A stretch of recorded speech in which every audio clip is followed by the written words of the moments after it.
Welcome to the Retail Media Moguls podcast, brought to you by Platform 195. We share trends and strategies across retail media to help you accelerate your brand growth. I'm your host, Stuart Adamson.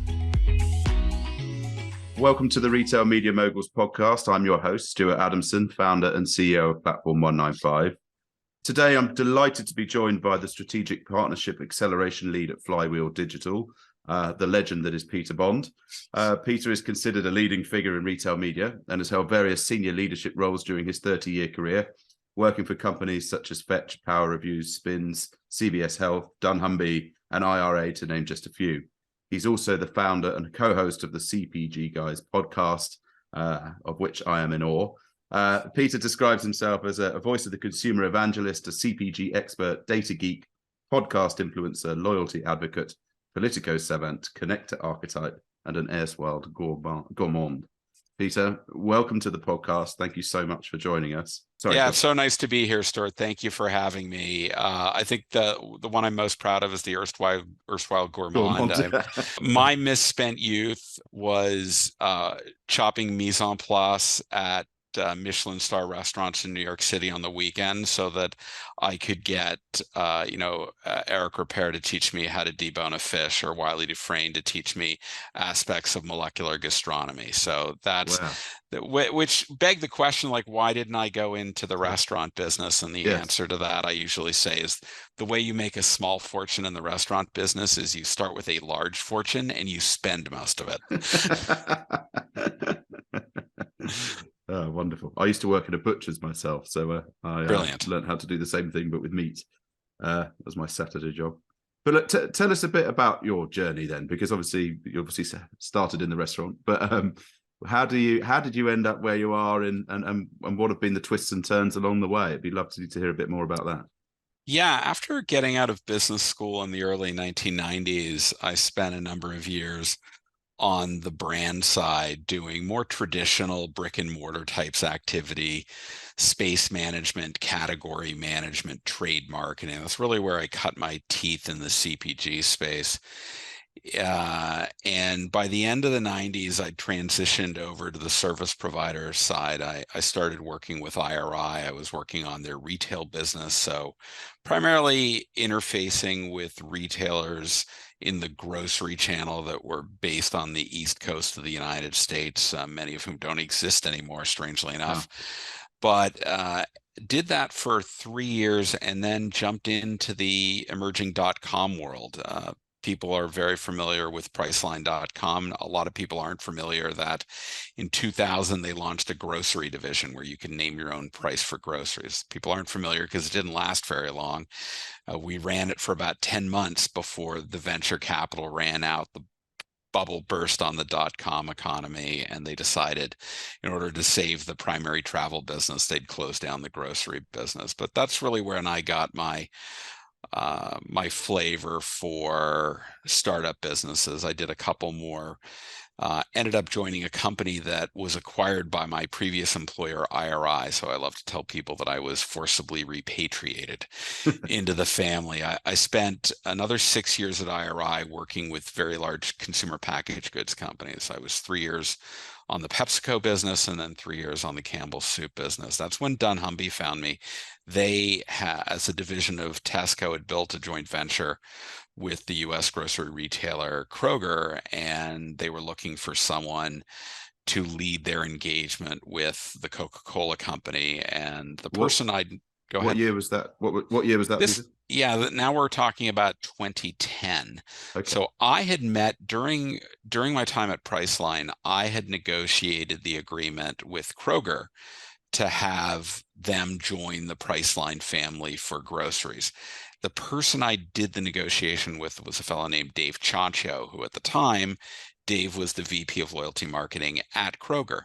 Fast forward 10 years or so, I'm now at IRI, and Dave comes calling saying, "Hey, I brought dunnhumby into Kroger. I'm now on the dunnhumby side. We're looking for someone to manage a challenging relationship." We'll just leave it at that. At the time with a big client, Coca-Cola, and I seem to remember following you on LinkedIn, seeing you spent some time at PepsiCo. One, I'm wondering, do you have a deep experience in carbonated beverages and non-alcoholic beverages? And if so, would you be interested in talking to us? And dunnhumby at the time was the hottest company in the CPG space. So I made the jump, and off to Cincinnati I went, where I spent 4 years working on large clients like Coke and General Mills. And then Wow. CVS came calling. Yeah. CVS is one of the two largest drug retail chains in the United States. I think they have about 9,000 stores, and they had a long-standing loyalty program called Extra Care, and they were looking for someone to build out what I would call the early generation of retail media. So anyone in the US who shops at CVS is familiar with the 6-foot-long register receipts that contain coupons printed on it. Okay. People like to create memes of it as replacements for broken vertical blinds. Or one of my favorites was they superimposed the CVS register receipt on Meghan Markle's train at her wedding, trying to demonstrate how long it is. In fact, a comedian on late night television in the US, Jimmy Kimmel, made quite a career in his early years on television making fun of these register receipts. Anyhow, that became my responsibility, and I took it from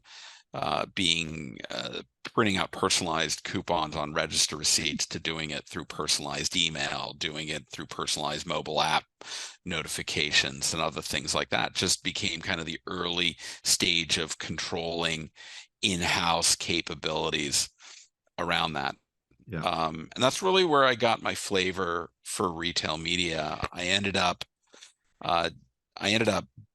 then going to a company called Spins, which does product attributes. So think about every aspect of a product, what type of bottle it's in. Is it gluten-free? Is it non-GMO? All of those different attributes that manufacturers would use to be able to analyze data, sales data, particularly through the lens of those attributes. Yeah. And then I got onto the digital shelf. I joined a company called Power Reviews. In the UK, people would recognize Power Reviews as basically the SaaS platform that sits behind companies like John Lewis and Partners. If you go there and you look at a product and you see that there's a 4.5-star rating and there are 300 reviews, that's just Power Reviews sitting in the background. They work with a lot of retailers and brands to do that. And it was while I was there that the pandemic hit in 2020. And that's when my dear friend of 25 years, hearkening back to my IRI days, and a fellow by the name of Sri Rajagopalan.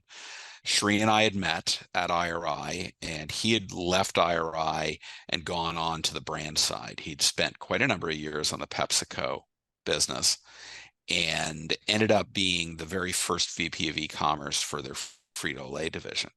He then left PepsiCo, joined J&J to stand up e-commerce there, went to Revlon, and he left Revlon as the pandemic hit right at the beginning. And that's when he called me up one day and said, Peter, there's all this massive transformation going on around e-commerce.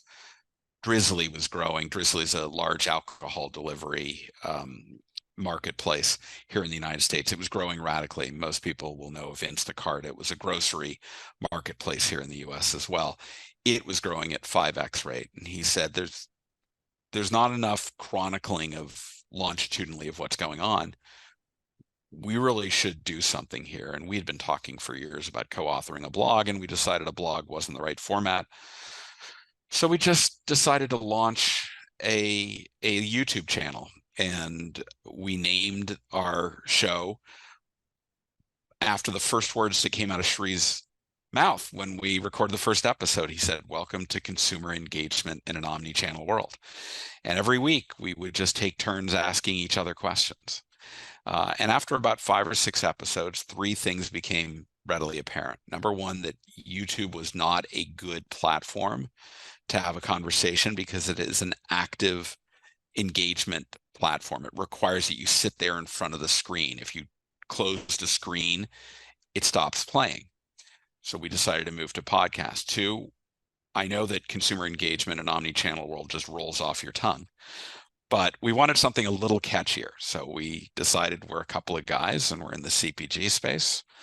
We'll call ourselves the CPG guys. And then we decided that while we thought we were subject matter experts on a lot of things, after 5 episodes, we were pretty much out of subject matter expertise. So we would need to start inviting on some guests. So those 3 things were the catalyst. And then it was really just us trying to be very strategic and deliberate about how we would get into this. And we started by understanding we were going to be a B2B podcast, that LinkedIn was the right social media platform to advance B2B content. So we created a company page, and we just started being very deliberate about building an audience, organic audience. We never paid for followers. Where we've gotten, I won't bore you to too many details to death in what's happened, but 3 years later, we're almost 300 episodes in. We're just short of 300 episodes. We have almost 23,000 followers on LinkedIn. And if you look at who they are primarily people who work at blue chip retailers and manufacturers and service providers in the industry. So we have 300 or 400 people from Walmart following us, several hundred people from Coke and Pepsi and Nestle and Amazon and what have you. And that's the kind of audience that we wanted to create. What transpired fairly quickly after we started the first big episode, the one that really drove some awareness of who we were, actually involved retail media. In the early summer of 2020, Instacart was preparing to launch its retail media platform, Instacart Ads. And I knew the person who was running the program there. It's an old colleague of mine, Josh Ryder, and I'd been begging Josh to come on my podcast, and I couldn't get him to come on. And one day he called me up and he said, "I'd love to have you. I'd love to come on." And I said, "What changed your mind?" And he said, "Well, my problem is that every time I'm in the queue for PR to push out the existence of Instacart Ads," remember this is the summer of 2020, right? Yeah. Every time I'm in the queue, I get pushed out because Instacart signs a deal with Walmart, or Instacart signs a deal with Sephora, or Instacart signs a deal with whomever. And he said, "I just can't get into the queue. So I want to come onto your podcast." So he came on, and we just had him sit there for an hour and painstakingly go through what their platform was, how the bidding system worked, what were all the different kinds of on-site capabilities. And it may have been dry, but it was comprehensive enough. And talking to him 2 weeks later, he told us that he could readily identify at least 20 new brands that had come onto the Instacart Ads platform directly because of listening to our podcast. Wow. So that was an indication to us that, one, people were hungry for this kind of knowledge, and that we were reaching the right audience, and they were engaged. And kind of where we are now is, more often than not, we have guests on from the who's who of the retail media space. And are you seeing those guests from across different categories? I mean, we're quite specialist in travel, but it'd be interesting to know what sort of really, what sort of categories are you getting on, and which categories are more developed in this space, and who's sort of doing the right things, and who's sort of catching up. So I would say that far and away the category, or the vertical that we're most engaged with, is grocery. So we've had on people from and I'm using grocery very broadly because you could classify Walmart as a mass merchant. I tend to classify Walmart as a grocer that sells mass merchandise, as opposed to the other major player here in the US, Target. I would classify them as a mass merchant that sells groceries. And there's a fundamental difference in that. It's what your priority is and what you're known for. So grocery's been very big. We've had Walmart on 6 or 7 times. We've had Kroger on 3 or 4 times. We've had Albertsons Media Collective, the 3rd largest grocer in the US, 6 times, I think now. So clearly in that space, and that's because they are the most developed. If you look on a revenue basis, or if you even just survey, I think the ANA, one of the trade agencies here in the US, did a survey of its members and asked, which retail media platforms are of most interest to you? The top 13 mentioned in their survey were retailers that, to one degree or another, sold groceries. And it shouldn't be surprising, right? Groceries are a frequent purchase, and advertisers want to go to where the audiences are. That's right. So far and away grocery. That being said, we've had on people from home improvement, both Home Depot and Lowe's. We have had people on. We just recorded an episode this week. We'll be releasing one with Nordstrom. I've got Macy's on the schedule to record as well. We've had discount retailers like Big Lots. We've had lots of different players. So there's no, and drug retailers, Walgreens advertising group, as I mentioned to you, CVS Media Exchange is coming on. That's going to be a very big one. So anyone that is in the space of retail media looks and is interested, and we seem to have cultivated an audience of particularly manufacturers that they are trying to reach, and this can be a very viable mechanism. And where are these guys in their journey, do you think? I mean, often we see sort of them start trying to do sort of sponsored listings on site and on-site ads, and then they marry that with a bit of audience extension. And then certainly where we've helped our clients is do that piece, but actually get up the funnel a bit. So into influencers and into creative ideas and social competitions and things like that. Are they still sort of very much focused at the bottom of the funnel there, you know, and just converting the low-hanging fruit, or are any of them really sort of starting to make inroads with the through the line stuff? Well, I think, let's just say this, they all see the upper funnel aspect of going off site and creating awareness as being the mechanism that will allow them to tap budgets that until now they haven't been very successful at accessing. If you believe a lot of the work that's been done by consulting companies like Boston Consulting Group, they'll tell you that a lot of the, particularly the on-site investment that's going against retail media, is primarily being sourced by existing co-op or trade funds. So they're just shifting dollars from less efficient promotion mechanisms, and they're moving it into retail media. And some of that is because the retailers are making asks of them. And so as a result of that, the trade is where it's coming from. What retailers understand is where brand budgets exist is particularly around concepts of driving new product innovation and other types of activity. And in order to access those funds, you need to compensate for other traditional mechanisms of advertising that are waning in terms of their power.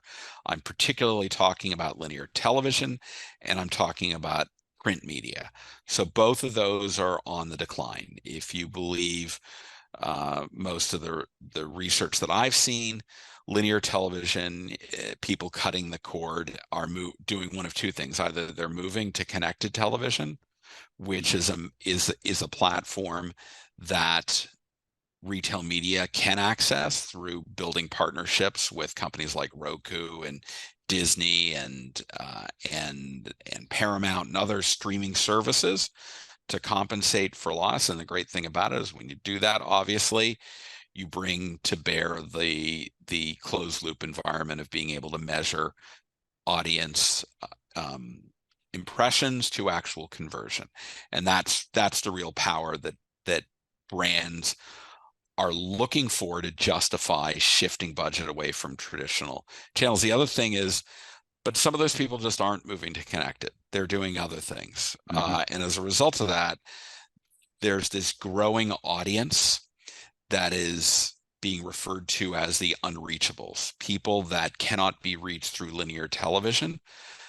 The reality of it is that while they may or may not be moving to connected television, the fact is they are still going into physical stores.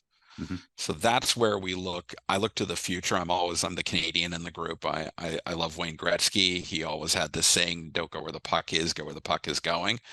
I look at retail media. I think where the puck is going is this enormous scalable audience, which is the in-store audience. Like if you believe research from companies like Placer AI and Comscore, Walmart's in-store audience is 70% larger than their digital audience. So if you can start to harness the in-store environment through surfaces and other mechanisms, that presents a way for retailers to start monetizing that aspect, and that can start, along with the offsite, to draw dollars out of the traditional brand budgets. I think the big challenge is going to be adjusting brands to think differently about what dictates a trade spend versus a brand spend. And what I mean by that is a lot of manufacturers have always operated under the belief that, and this in the US particularly is driven by some federal regulation, that the Robinson-Patman Act, about how much you can allocate towards trade funds, is that if the bill, the invoice for any type of media came from a retailer, it had to be sourced from the trade fund. And to that, I would throw out this really big challenge. Yeah. Amazon Web Services. Yeah. Is Amazon a retailer? If it is, then manufacturers paying to use AWS to run their technology platforms, well, they're technically a retailer. Does that mean you have to pay for AWS out of that? I mean, there are a lot of challenges that retail media and the changes that are going on are starting to drive revolution and transformation in our space. So I'd like great chat a couple of things on that. So that act, is that preventing brand spend going to the retailers via the media agencies, or are they finding a way around that?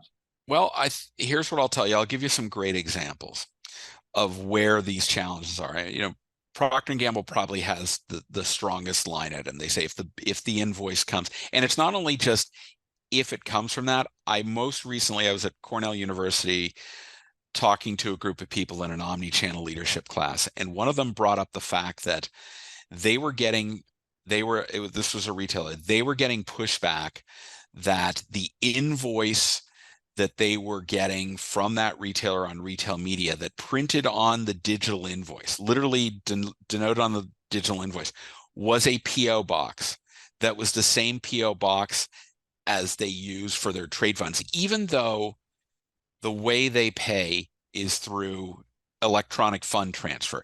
By mere virtue of the fact that it had a PO box that was the same as a PO box on invoices for in-store activities that are traditionally paid for retail media, they said, you have to change your digital invoice and have a different PO box, even though I'm not ever mailing you anything in that PO box.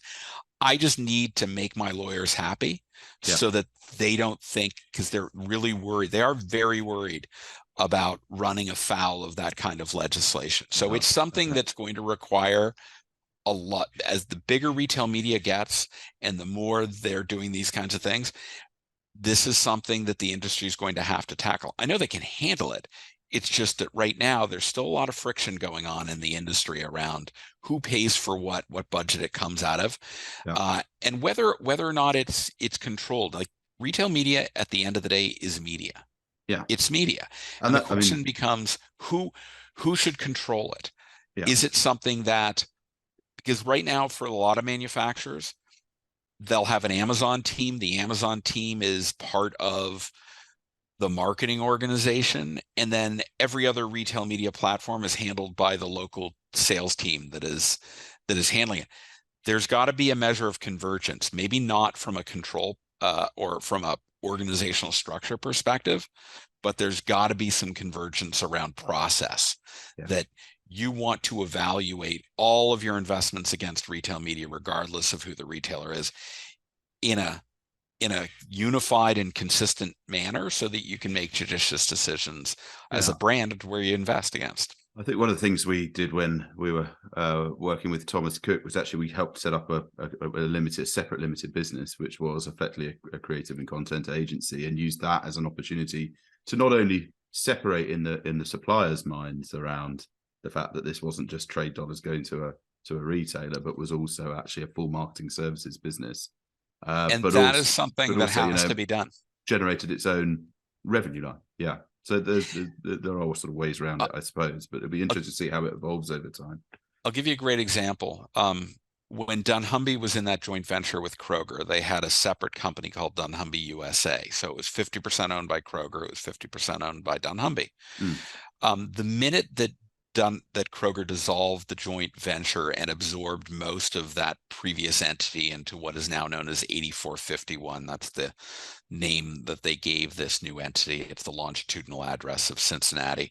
The first thing they had to do was cancel all of their agreements with alcohol manufacturers. And the reason for that is yet another interesting element of US law. It is something called Tied House laws, which stem back to actually back to the UK, and the emergence of legislation around what is commonly referred to as the three-tier system, that manufacturers of alcohol, distributors of alcohol, and retailers of alcohol have to be three different entities. And that was to try and prevent alcohol manufacturers from creating monopolies at the retail level. And as a result of that, now that the check was going to 8451 and not this joint venture, they would have been in violation of the Tied House laws. So they literally had to cancel. So for, I think now going on 8 years, previously companies like Anheuser-Busch InBev and Molson Coors and Diageo all had access to the robust customer data that dunnhumby afforded them through Kroger, and that data was cut off completely in 2015. And so they aren't able to, they to this day are still not able to buy and access that data. Wow, that's amazing. Yeah, that's why a lot of retail media, the emergence of these third-party entities like Criteo and CitrusAd, which become content platforms that are integrated into the retailer's retail media platform, manufacturers can go and pay Criteo, they can go and pay CitrusAd, and those ads can flow onto retail media platforms. Or Instacart's a marketplace, right? Instacart is not, same with Drizzly. They are marketplaces. They are not the retailers. They are free to take advertising dollars to promote products. Oh, fascinating. It's amazing. There's always ways around, aren't there? So you mentioned before about the, I think it was Walmart's audience being 70% larger in store than on digital. Is that right? Yep. So tell me about the latest sort of developments in tech in store and the digital experiences, and then also anything around the attribution and measurement of that, because that was always the sort of core challenge in that space. It'd be really nice to know what's going on in the States, really. Sure. So there is a lot of push to drive the creation of different products around in-store media. So there are companies like Barrows, which is a division of WPP, companies like StrataCash, and what they're doing is they are investing in placing surfaces, digital screens, in-store, in-aisle, at the end of end caps. And the idea here is let's start to digitize a lot of the in-store experience. Now, there is what you have to understand when you start talking about this channel is that you have to understand fundamentally that the experience is not going to be what you get in on-site and off-site. Those are highly personalized experiences. I can take the search activity, what people are entering into search terms, I can use their historical purchasing behavior, and I can serve them up highly personalized content and experiences and offers. That is not the case in a physical store, at least not without the use of a mobile app. So when you talk about you seeing surfaces that are at an end cap, it's more about creating meaningful content experiences than it is about creating personalized content experiences. So fundamentally, things like that. But there are also the ability to print out shelf tags that have additional content on them, advertising content that hangs below the basic barcode and the price per unit and the description of the product. That's another mechanism for in-store media. Radio that's going on in the background, creating radio advertising as people are walking the store. That's a mechanism. A lot of retailers, particularly grocery retailers in the US, have fuel stations in their parking lot. There are screens on those fuel stations. That again becomes a mechanism. So if you think about, there are a lot of opportunities to connect with those consumers as they're coming into the store and do so in meaningful ways. That is the promise of in-store retail media. And that's the great thing, is the retailers control it. And as long as they can start thinking about how they integrate that into their mobile app, because the device that people are carrying around, that can be the personalized element, but it can also be the mechanism that guides the measurement. And you talked about that earlier, right? Understanding that people were in the physical store and being able to precisely locate them in areas of the store, those become the propensity signals for they were exposed to the advertising. Now let's see, did they actually make a purchase in store or online? If you can do that, then this closed loop environment becomes really desirable to advertisers that are finding that the old freestanding insert is less powerful, that linear television advertising, Walmart's in-store audience is twice as large on a weekly basis than the Super Bowl delivers.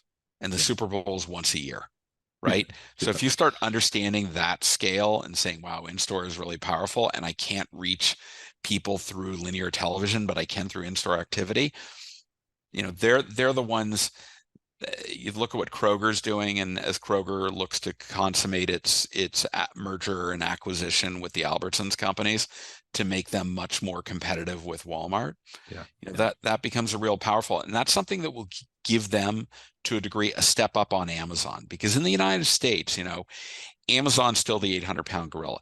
They still garner 70 to 80% of all the retail media dollars.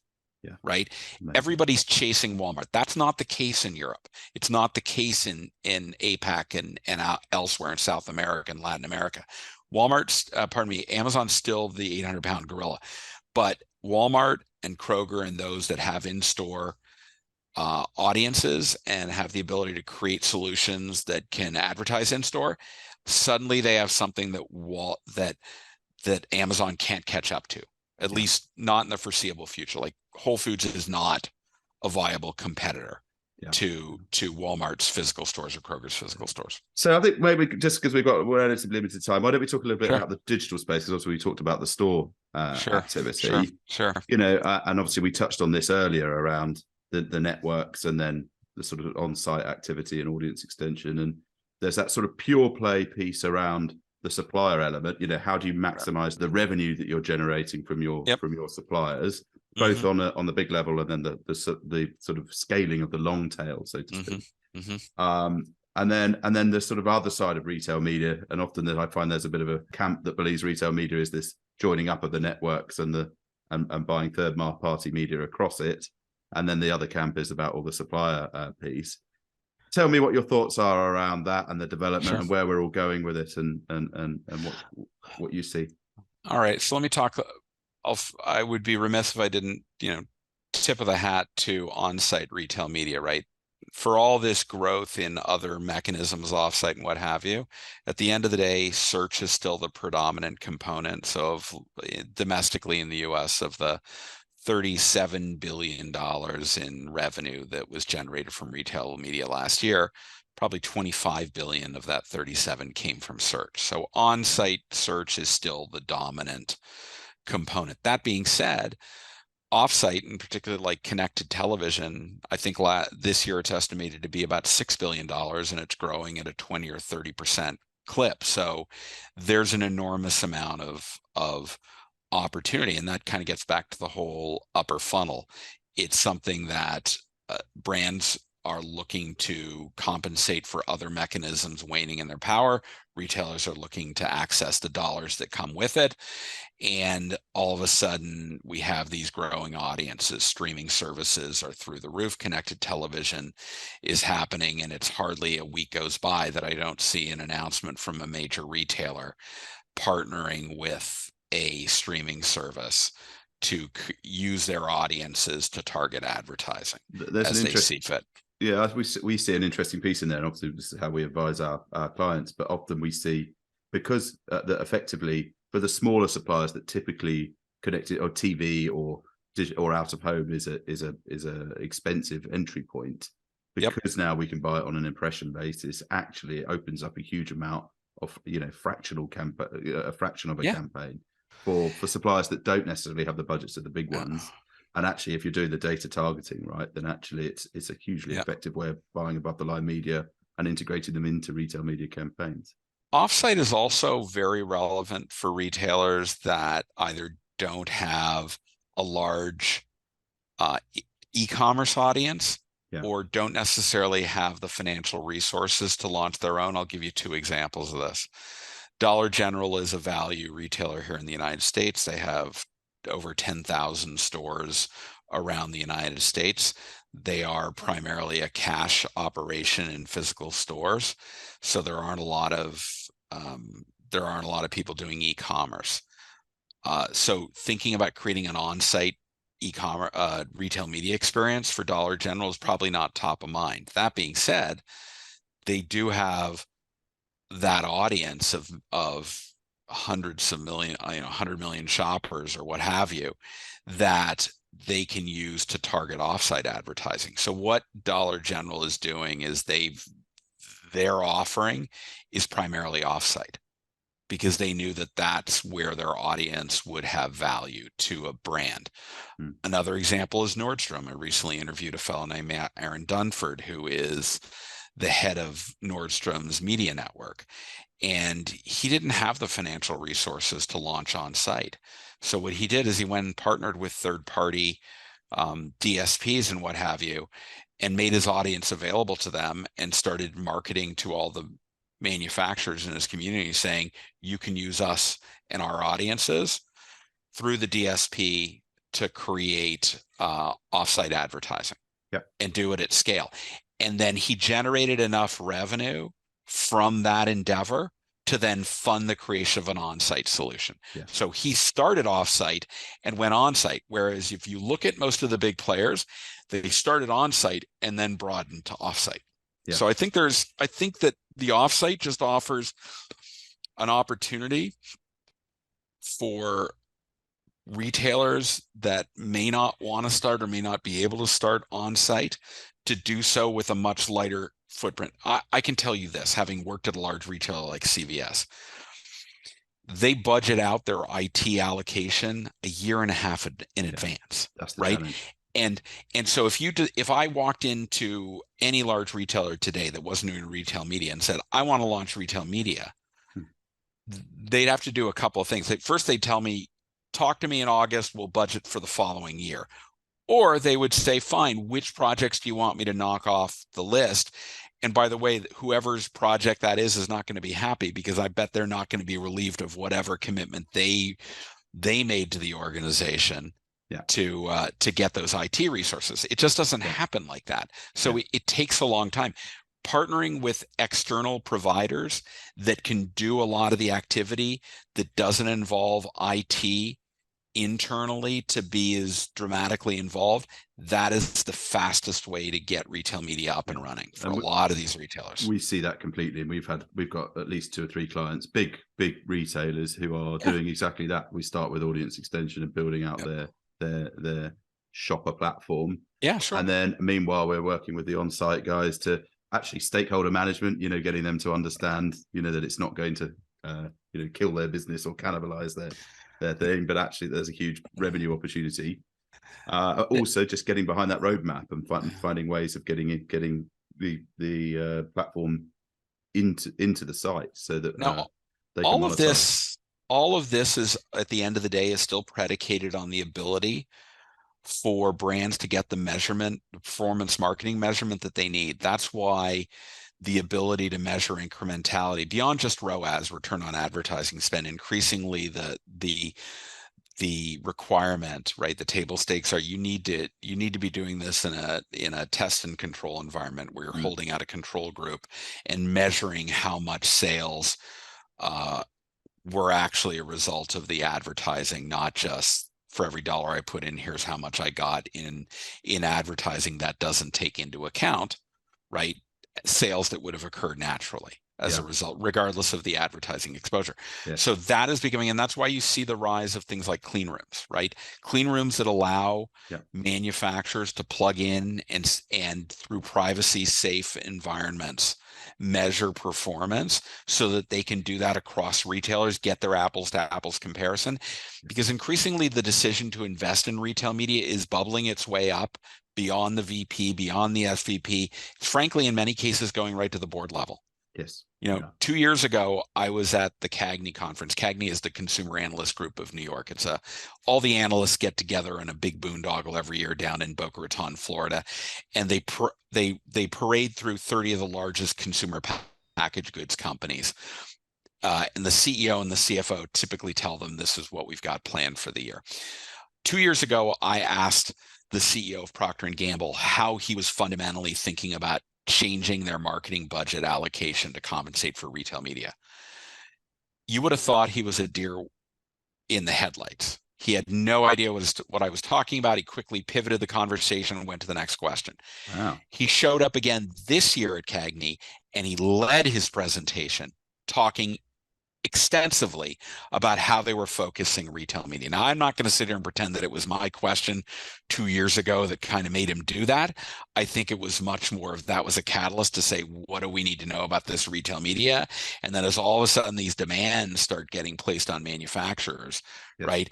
They need to understand that they have to be invested in this. It's not just something that the trade team at this retailer or that retailer, the sales team can handle, that it does elevate all the way to the board level. And that's what I see as being a fundamental shift in this industry. And actually it's required. I mean, I know from our experience, and certainly when we built the business at Thomas Cook, that without C-level buy-in by, right at the top, we'd have done it, but it'd been a lot slower. And actually we got that early, and then that helped sort of push all over all those stakeholders who were sort of dragging their feet or not saying anything. So actually to have Procter & Gamble, who's the actual sort of, the brands themselves sort of say, actually, this is really important, that instantly makes the CEOs of the retailers sit up, doesn't it? And at that point, the whole thing should accelerate. I expect this kind of conversation from manufacturers like L'Oreal, right? They have leaned into digital more than any other manufacturer I have seen to date, right? They have built so many creative capabilities to advance the understanding that content is going to drive a lot of their engagement. But even 2 years ago, I was looking at the CAGNY presentation by Colgate-Palmolive. And typically at these industry investor presentations, it's the CFO and the CEO speaking. Colgate had their chief digital officer, a woman named Brigitte King, had her and gave her 30 to 35% of the time during their 1 hour speech to just talk about their digital direction. That was revolutionary to me. This year, I saw Church & Dwight, the manufacturer of baking soda and all sorts of other personal care products. Their presentation screamed digital engagement, recognizing the power of retail media.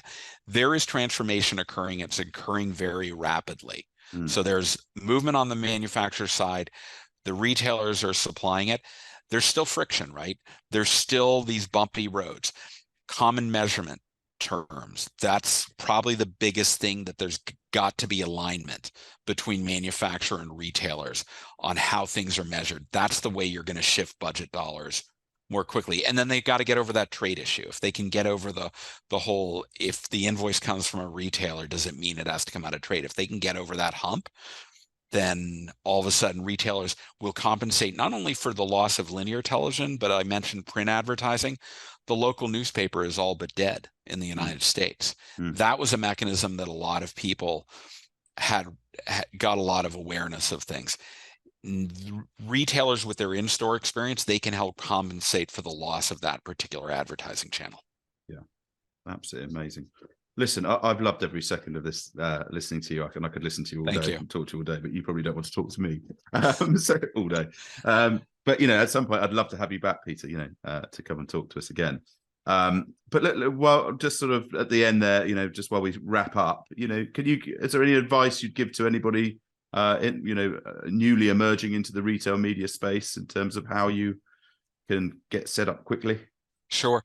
Well, I mean, if you're a practitioner in the space, avail yourself of as much learning as possible. Podcasts like yours, podcasts like ours, they're meant to be community discussions that are ongoing.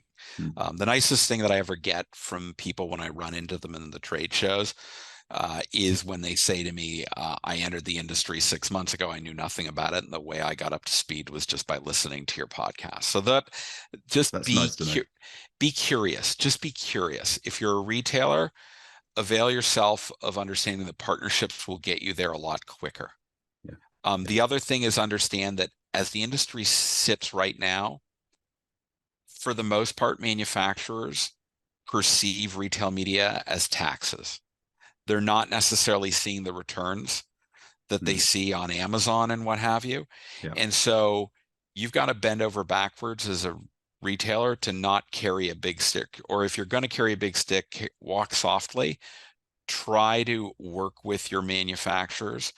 And if you're a manufacturer, understand that a retailer is asking you to invest in their platform. It's not a yes or no answer. You have the capability to go back to that retailer, because remember, this is a juxtaposition. You've been selling to them for many years. They're now trying to sell to you. You have the right, and honestly, you have the responsibility to say, okay, you want me to invest in this. What I need from you is this. I need you to be able to deliver over here. This is not a transactional relationship where I'm walking into a coin store and I'm buying a 1925 silver dollar, right? That's very transactional. Yeah. I'm negotiating on price. You have a long-term relationship between retailer and manufacturer. You have to be able to ask for things that may not directly be connected to the retail media. It may have to do with in-store, it may have to do with supply chain, whatever, but don't be afraid to ask for that. That is how you're going to build long-term sustainable relationships that work with these retailers. So think about the bigger plan and try to make it part of the joint business planning effort. Fantastic. So look, it only remains for me to say thank you very much indeed, Peter, for joining our Retail Media Moguls podcast. It would be great if you could come back sometime so we can see how you've developed everything. And it's just fascinating because you've got such an amazing sort of broad view of the industry. And also from over the pond, it's really amazing to hear what's going on over there. So thank you so much. And please do come back.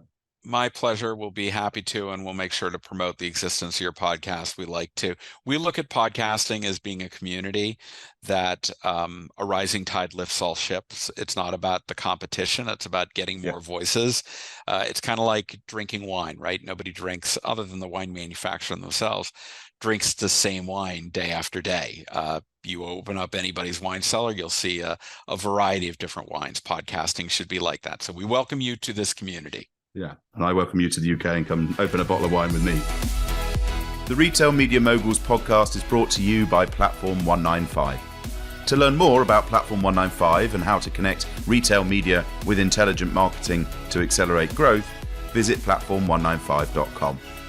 And then make sure to search for Retail Media Moguls in Apple Podcasts, Spotify and Google Podcasts, or anywhere else podcasts are found. Make sure to click subscribe so you don't miss any future episodes. And on behalf of the team here at Platform 195, thanks for listening.